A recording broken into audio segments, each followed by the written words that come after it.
Welcome to the Heal, Thrive, Dream podcast, where trauma survivors become healthy thrivers. Each month will feature a theme in the trauma recovery and empowerment field. To promote your recovery, healing, and learning how to build dreams, here's your host, Karen Robinson, transformational coach and therapist. Hello, everyone. Good afternoon. Welcome back. And today I have a super cool guest with me today. I'm trying to get out of saying, oh, I'm so excited, this is a special guest, because it's so easy to say that every time and no one's going to feel special, right? Today, my guest is cool. I have with me Kelly McCausey. Kelly has been an entrepreneur since 2002. She went from being a single mom to a huge leader in the online business community. I think she has an empire going, but I'll let her tell you everything she's accomplished. Kelly's main website is Love People, Make Money. And I just love that name because it's just so cool to think we could do both, right? Yeah. So Kelly, welcome today. And please tell our guests anything about your bio that I glossed over or didn't say enough about. Hi, Karen. I'm blessed to be here. I feel special and I love being called cool. Like that I'll wear that today. I feel cool being here. That's right. A phrase that I've embraced for 2021 used to really bug me, and that's multi-hyphenate entrepreneur. I always, whenever somebody would use that term, I would roll my eyes and think, they think they're so special. But I am a multi-hyphenate entrepreneur. I run Love People and Make Money. I own Mom Webs Hosting. I co-own a PLR business. I used to co-own Beachpreneurs with Nicole Dean. I am a multi-hyphenate entrepreneur. I have multiple pursuits and interests. And I'm owning that is one of the things that makes me cool because they're all doing well. Yeah. They're having multiple streams of income, having different businesses that are operating and creating streams of income for me is pretty damn awesome. Yes. I want to be like you when I grow up. Hopefully I grow up soon. So one of the things that really intrigues me about your business, I think is awesome, is the retreat thing. Mm-hmm. And of course, I meet you like when COVID happened, so I haven't been able to go yet. But tell me a little, or tell our guests how that got started and when do you think we'll be up and running to do that again? Well, my business retreats actually have roots going way back 20 years. When I was on staff at my church, I used to take a bunch of friends on a road trip down to my sister's house to spend a weekend resale shopping. And, there'd be, 5 to 7 ladies. We would all pile into a van and go down, and we would shop together. We would cook together. And then at the end of the evening, everybody's just sitting around chatting and visiting. And magic happened every single night. There's something about getting out of your usual space, shedding your usual roles, and just hanging out with a bunch of friends that, I let my hair down and I become willing to share stories and ask for support. And there was so much laughter and so many tears and so many opportunities for healing and bonding that took place. And it was so spontaneous and organic. So in 2013, I went to my friend Nicole Dean and I said, let's do something super fun. I want to do retreats. I just want to invite people to come hang out with us and let magic happen. Mm-hmm. And it was funny because Nicole was resistant only because she didn't have a frame of reference for coming together and not having a plan. So we had to meet each other in the middle, where she had enough of a plan to follow, and yet we had enough margin to relax and flow with the experience. And that's where Beachpreneurs came from. We held our first retreat in 2013, and we hosted a total of 13 retreats over the course of 5 years. That's amazing. And now I am hosting my own retreats. I've hosted a retreat here in Michigan. At first I thought, well, of course people want to come to Florida, because we did our Beachpreneurs retreats in Pensacola, Florida, where Nicole lives. I didn't think anybody would want to come to Michigan, but they do. People go wherever you're at, right? That's ultimately what I've learned is that when you are creating a space for people to feel loved and supported, destinations are awesome, but not required. That's right. Yeah. And I can't remember what training of yours I did, but you were talking about one of the retreats and how you had your way with having sushi, whether people like it or not. I just want to tell you, I love me some sushi. So when I go to one of your retreats, let's go get sushi. Yes. I love sushi. Yes. Yes. So I think one of the things I would really like to highlight, because our listeners, most of them will have some sort of trauma background or abuse history, is you're someone that has also gone through trauma. Oh, and I should hold up a picture of our book. This is a book that Kelly is the principal author of, Get Past Your Shit. Yes. And I'm also one of the contributing authors. So Kelly has a story in here, maybe she can highlight, but I really think it's amazing when women with, histories of just coming from schools of hard knocks where things were not smooth or easy or convenient, where they may not have felt supportive or loved at some point in their past. And then they come back and not only do something amazing, but do something that's actually changes the lives of other people. It makes other people's lives better.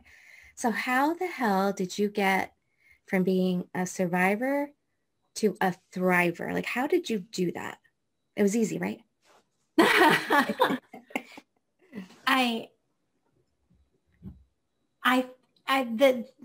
That question brings up waves of gratitude. I'm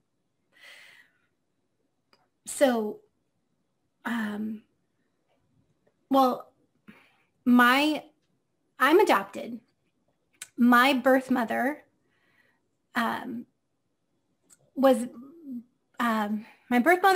married during the Vietnam War. She was very young. She got pregnant. She got married. Her husband went off to war. And while he was gone, she had an affair and got pregnant. And as the story goes, when she confessed to him, he told her, get rid of it, because I'm not raising some other man's baby. And when I get home, I'll divorce you. I'll take our child away. And it's the 60s, so he could have done it. Mm-hmm. And so I understand that she tried to self-abort and it didn't work. And my adopted mom, she found out about the pregnancy and she went to her. It was her niece by marriage.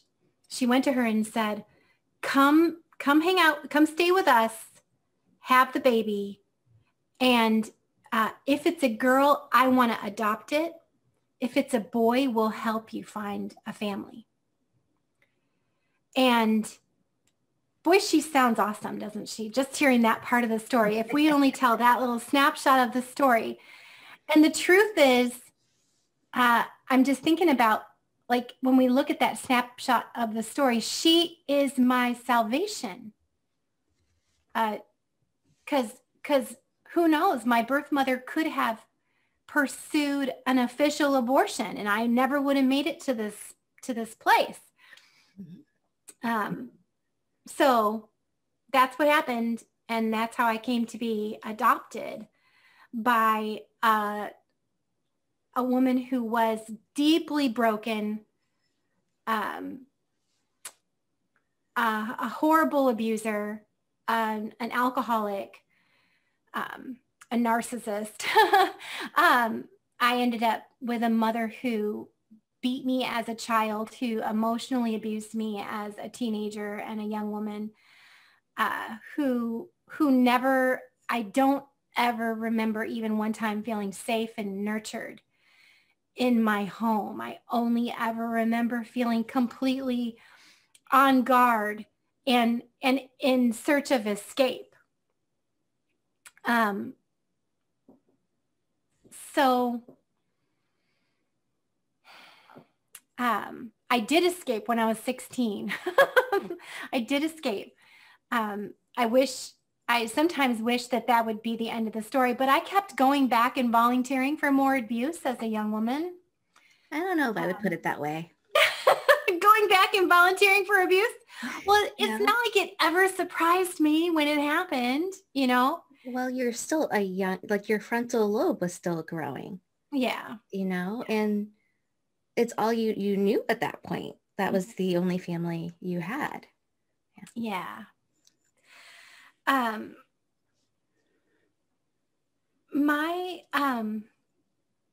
So the question of how do I come from that to this version of Kelly?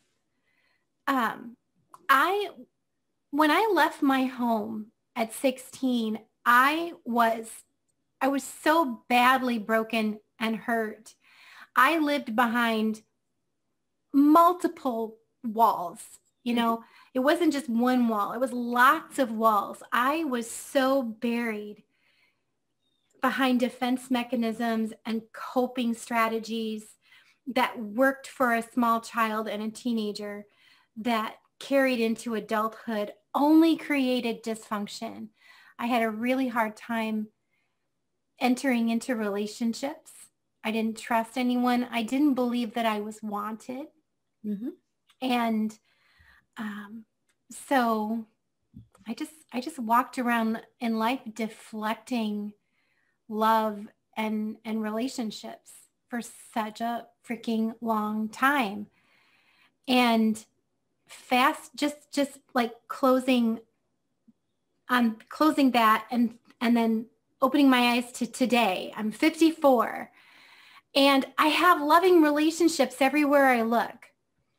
I feel like almost all of my walls have crumbled down. I know there's still stuff there, but I not only have become open and willing to be loved, I've become open and willing to love others. And to answer the how and the why, it's like, well, it's called life. How many, I can share like multiple experiences that opened a door for me. But the most, if someone says what made the difference in my life, I've got to say it's self-love. Well, how did you get yourself to do that after everything you went through? I had this amazing experience. So in my home, we were not raised with any kind of faith. We didn't go to church. We had one kooky aunt who went to a home church who we all thought was ridiculous. So I was not only raised without faith, I was raised to disrespect faith. And at 28, I had a friend who was a Christian who loved me unconditionally, who accepted me as I was and lived out this faith. And we were both single moms and we both had shit lives. We both worked for an asshat who was only looking out for himself. And I was a chronic complainer. I just 24 hours a day bitched about my life. all the reasons why it sucked and all the reasons why it would always suck and all the reasons why it wasn't my fault. And it took a while. It took actually several months before it dawned on me one day, my friend never complains. She never bitches and she never blames. And I just asked her one day, like, yeah, I just said, your life sucks too. In case you didn't realize it. Why don't you ever complain about it? And she just laughed and she said, I can't argue with you, but God's got my back. And I have faith that this is not always going to be the situation. And it opened up some curiosity for me. I ended up having many conversations with her, deciding to go to church, got saved, had a radical experience of accepting God, threw myself into church life, which was huge because I was such an isolationist, non-joiner, us four and no more type of friend. To throw myself into a community and open myself up to all that people was really challenging. That poor church. I was loved unreasonably so by so many people, and it helped me grow, and it helped me shed some layers of shit. Right. As I was just accepted by them. I ended up going on staff as the office manager. I ended up becoming the co-leader of the women's ministry. I was on staff for 7 years and did a lot of growing up, a lot of maturing. And that was where I accepted that I am lovable by God and a few precious saints. You have to be a saint, right? Yes. Yes. This is a huge realization for me is I went from believing I was completely unlovable to believing I was lovable by God and amazing people. But everyone else, I don't stand a chance with. And I still didn't love myself. I hung my hope on God's love for me. You know, I suck, my life sucks, but God loves me. That was my hope. I mean, I could have walked around with a t-shirt that said, but God loves me. And anybody who has a faith experience, maybe you can relate. This is half my life ago, that experience. I thought I found a deep, abiding experience of love in that. But truthfully, I never did. I never lost track of God's love for me, and I never lost track of good people's love for me. But I never internalized it. I never self-implemented it because I still felt fucked up, broken, unwanted by everyone else. And that's how I was showing up in the world. Is, yeah, you love me, but it's because you're amazing. Not because I deserve your love, but because you're some, gift from God. But it was a big step. It's a pretty redeeming and amazing step to go from not feeling love to feeling God's love. I would say so. Yeah. So fast forward to 2013. I have built my business around community. People all around me tell me they feel loved and supported by me. And I believe them. Okay. But honestly, in every situation, I always think, but if you really knew me, you wouldn't think that. There was always this internal ticker tape of, but if you really knew me, but if you really knew the situation, but if you really got to know me, you wouldn't feel that way. In 2013, I went to a radical leadership retreat. This is a personal development, leadership development retreat run by Therese Keenest is the founder. Therese Sparkins, her niece, is facilitator and coach for Radical Leadership. I went to this retreat. And everyone who goes to Radical Leadership goes for different reasons. Usually they're going to become a better leader. I was going because I wanted to make decisions easier. I felt like I was not creating everything that I wanted because I couldn't pull the trigger on things. I was always running this complicated algorithm between what will so-and-so think, and then what will so-and-so think, and then how will that impact me? And that just stopped me over and over and over again, kept me in fear and insecurity, and I just wouldn't do what I wanted to do more. So that's why I went. One of the things that we do at Radical Leadership is we take a look at the difference between ego and essence. Ego being all the dusty old programming, all the lenses we've picked up about what's right, fears and insecurities, other people's rules, and essence being pure spirit, pure creativity, pure joy, pure delight, like everything that you see in a little child that's playing and their endless discovery. We were designed for that. Right. So we're introduced to these two concepts, which everyone, just by me saying that, most people go, I get it. I know what ego and essence is. But here's what's true is that in life, ego and essence has collapsed in. And in everyday interactions and situations and relationships, we have a really hard time peeling it apart and knowing at that point what's essence and what's ego. So the whole goal of the retreat is to peel them apart. And one of the ways that they do that is that all through the weekend, we practice identifying words that are ego-based versus essence-based. So for example, ego-based would be force. Force is a ego-based word, whereas attract is an essence-based word.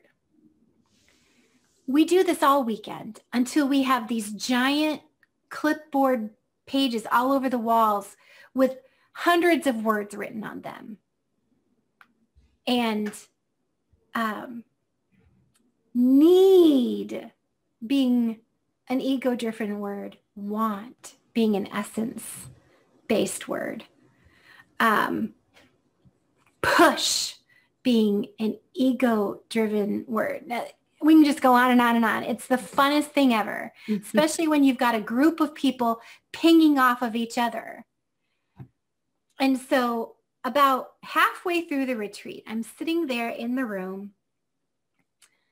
I'm looking at these lists of words, and it has been stewing in me ever since I got there, this issue of self-love, of loving yourself. And I'm very aware that I don't love myself and that I can't figure out how to love myself. Because you wanted to at that point. I wanted to. Yeah. But I'm not a saint. So it doesn't come naturally to me as the story I tell myself.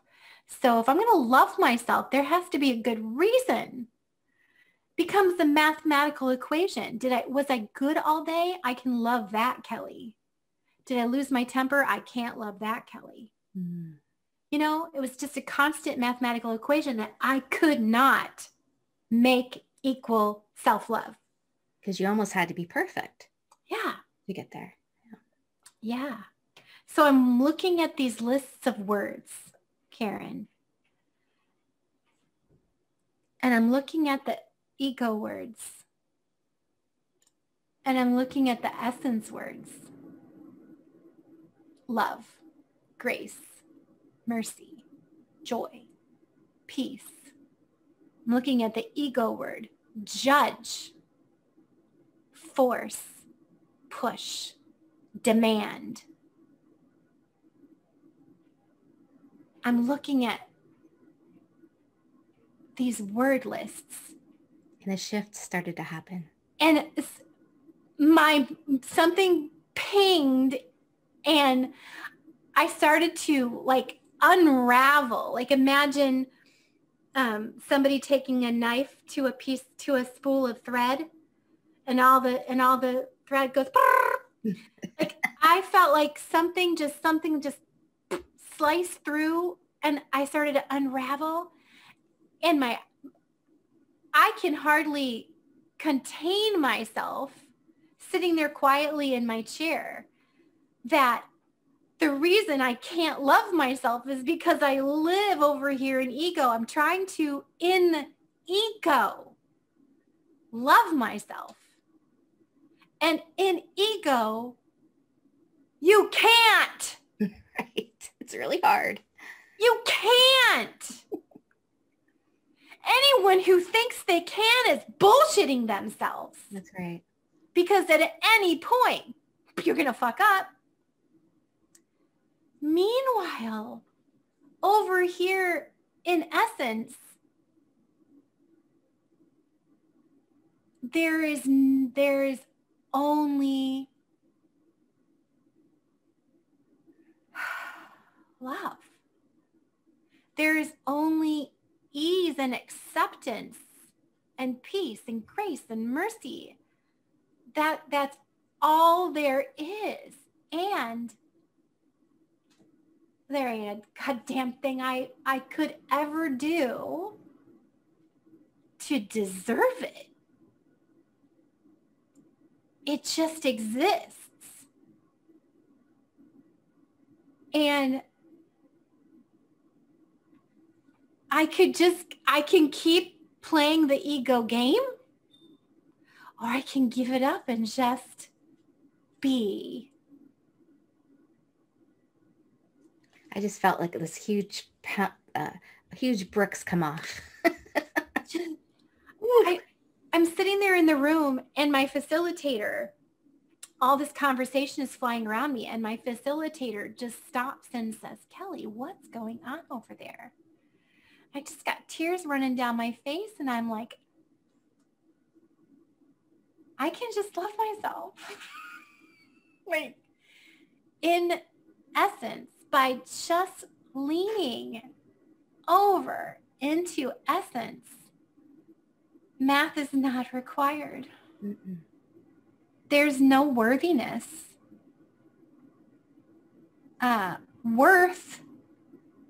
Worth is one of those words you'd struggle to decide whether it's ego or essence-based. It would depend on how you're looking at it. If you're trying to prove your worth, you've gone over into ego. Mm-hmm. But if you're just resting in your worth, that's essence. Rest is an essence word. And I'm just crying, and my mind is just blown, because I know with all my heart that probably 1,000 people in my life tried to tell me this, but I couldn't hear it. No. But in that moment, with all this evidence, you had to see it. With just soaking in the difference between ego and essence, my soul, my spirit, my everything just finally got to experience it through all the noise of life and all the years of abuse and all the self-abuse. It's just a choice. It's just easy. And that was my first real experience of self-love, of allowing it. And then since then, it's been over 7 years. It's been asking myself, what does that mean? Mm-hmm. How do I daily lean into that willingness to just let it be. Because ego always wants to suck me in. Of course. But it's his job. Yeah. And it's easier. Yeah. It's easier to fall down on the low road. Yeah. All those years of judging myself, all those years of living there, I was the ego accountant trying to do the math and justify myself, made me judgmental, angry, mean-spirited.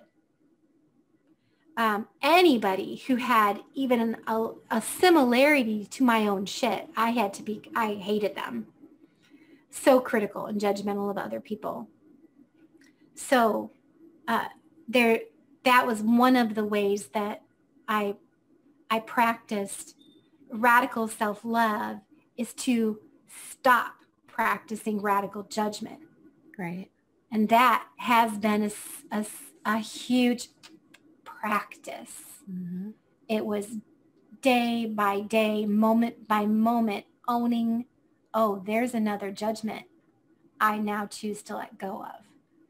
And every time I let go of a judgment against other people, I got to spend more time in self-love. It so goes hand in hand. It does. Yeah. Because you said something key when we judge others, and you mentioned it seemed to be people that kind of reminded you of yourself, like what you didn't like about yourself. And so when you can accept other people as they are, we can accept ourselves as we are. Yeah. And this whole thing that you've been talking about, this radical acceptance work, it still has all that spiritual flair to it. Would you agree? It feels like God led all that.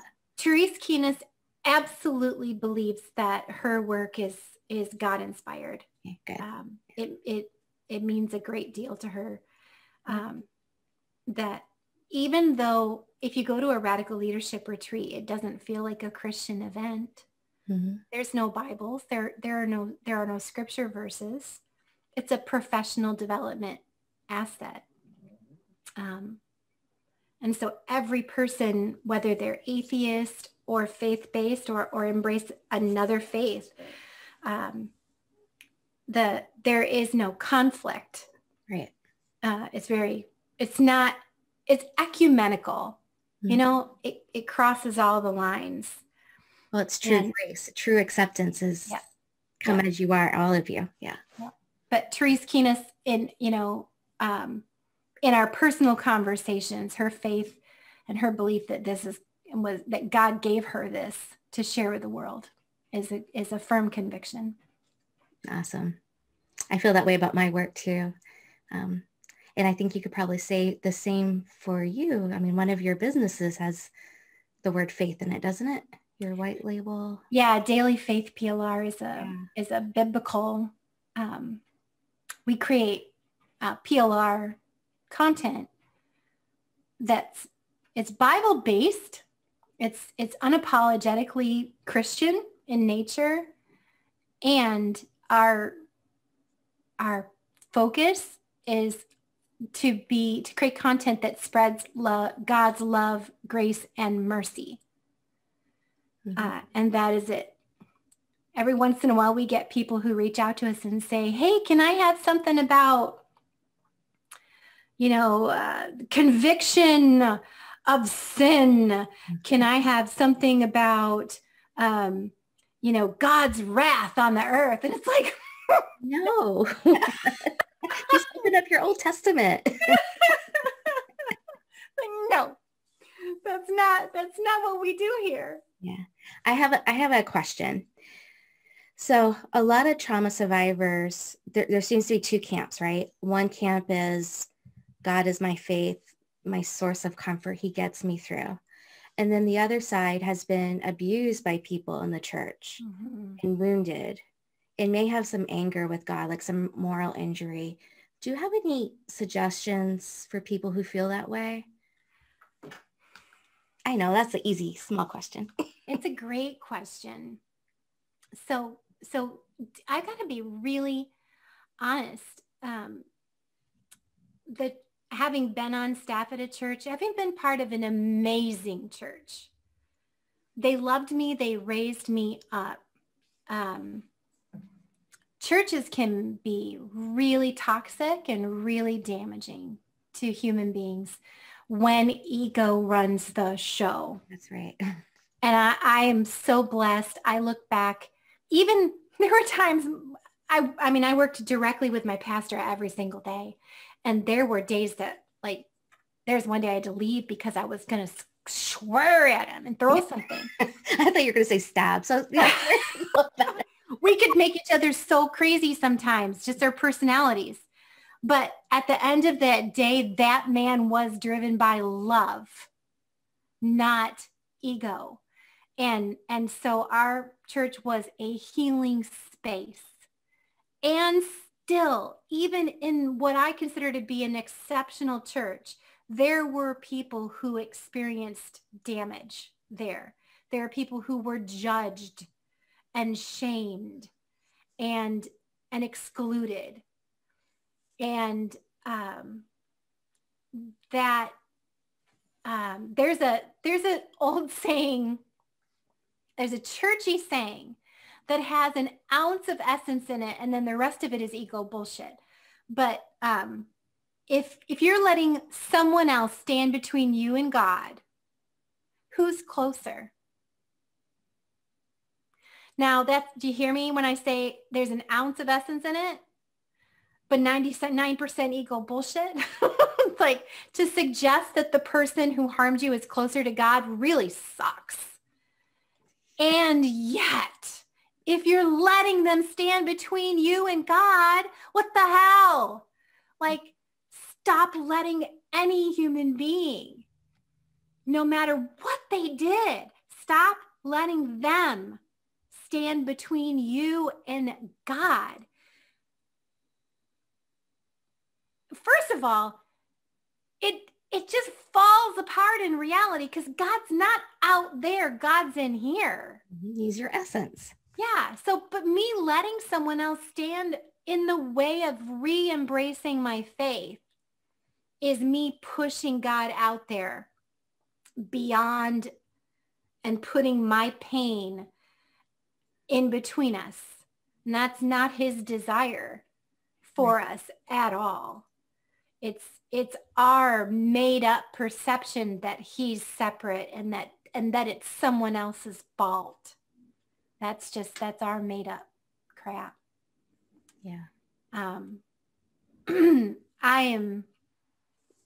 My faith has been shaken deeply in the last 3 years, where my church, is as good and loving as it is, taught that homosexuality was wrong, and that homosexuals could not be in leadership in the church because they were living in some kind of unforgivable sin. And I don't believe that. No. There's so many things. The church, let's just leave it fuzzy, that the church believes a lot of things that I don't believe anymore. And when I was, just like I had to peel ego and essence apart, I had to peel church and faith apart to go, what did I used to fight for? Because remember, I was super judgmental. What did I used to fight for? Did I fight for God's love, grace, and mercy, or did I fight for some churchy bullshit that had been iced on top? And it was a really painful experience, Karen, to see it over and over and over again. All the churchy icing that I used to fight for. And to let it go and forgive myself for picking that shit up and carrying it to others. Well, it's difficult. I mean, you go to church, you get a message, and part of the message helps heals us. But when it gets to be in judgment of others and this whole sin thing, when lying is a sin, so how come liars in church can be leaders? Mm-hmm. You know, God didn't say which sin was worse than the other in terms of lying or being gay, you know? So it's just, if we live in essence, I think that's just really the answer. It's just so graceful. It's Yeah. not our place to judge other people. It's our place to love. Yeah. My faith crumbled. I became willing to allow my faith to completely crumble away in order to start from this 0 point where I just know there's a God and that he is for me.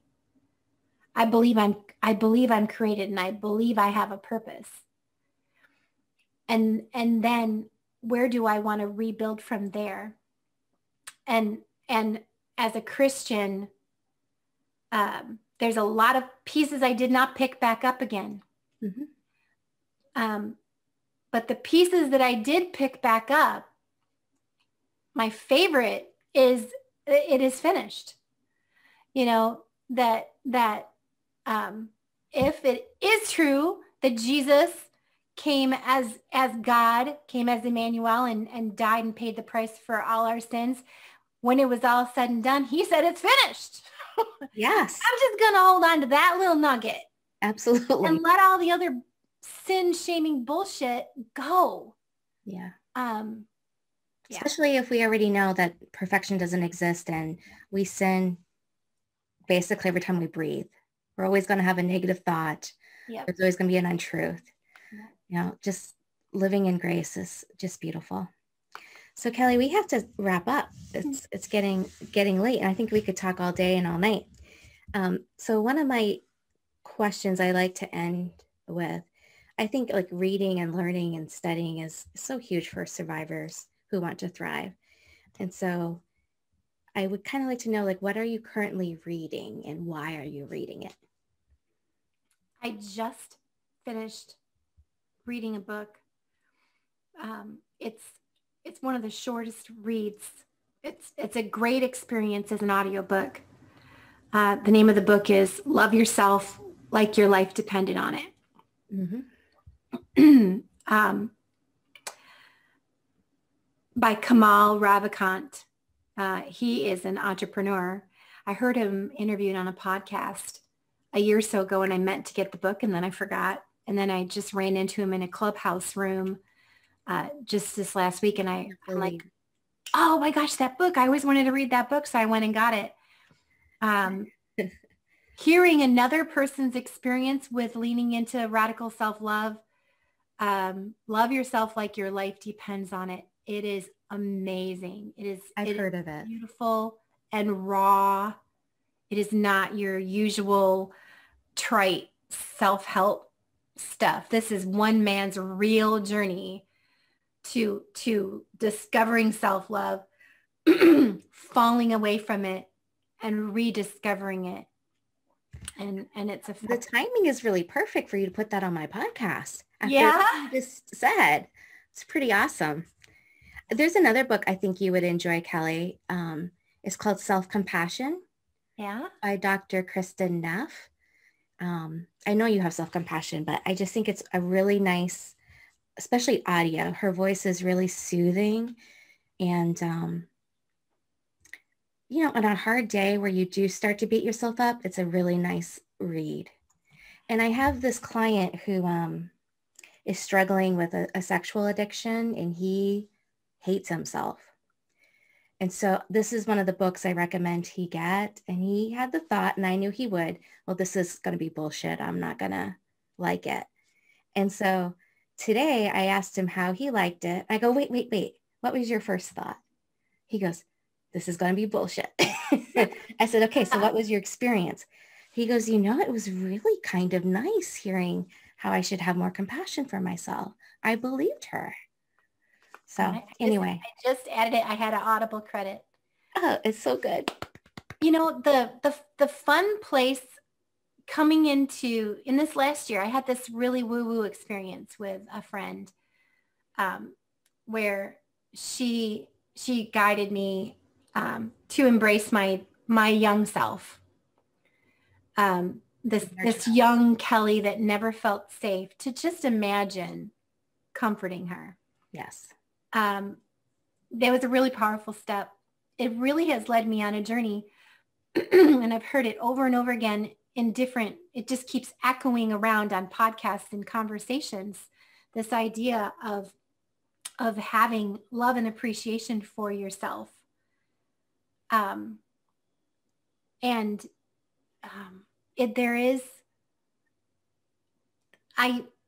Like I said, when I became a Christian, I believe God loved me, but I didn't love me. And every time I experienced a present day consequence of a past mistake, I would beat myself up more. Right. And so I would say really, even up to just a couple of years ago, I had this inner ticker tape that said, I fucked it up, I fucked it up, I fucked it up.